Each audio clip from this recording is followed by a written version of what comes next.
అందరికీ praise Lord. ఈరోజు దేవుని వాగ్దానం ఇర్మియా 17వ అధ్యాయము 14వ వచనం. యెహోవా నేను నన్ను స్వస్థపరచుము, నేను స్వస్థనొద్దును, నన్ను రక్షించుము.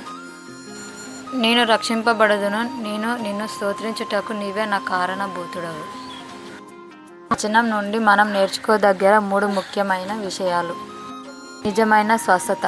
ఈ లోకంలో మందులు ఉన్నప్పటికీ ప్రాణం ఇచ్చే స్వస్థత దేవుని దగ్గర నుండే వస్తుందని ఇర్మియా నమ్మాడు. నిశ్చయత. నేను స్వస్థత నందును, రక్షింపబడదును అని ఆయన ఖచ్చితత్వంతో చెబుతున్నాడు. ఇది దేవుని వాగ్దానం మీద ఉన్న ధైర్యం.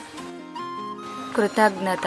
దేవుడు చేసే కార్యం వలన ఆయన నామమునకే మహిమ కలగాలని ప్రవక్త కోరుకుంటున్నాడు.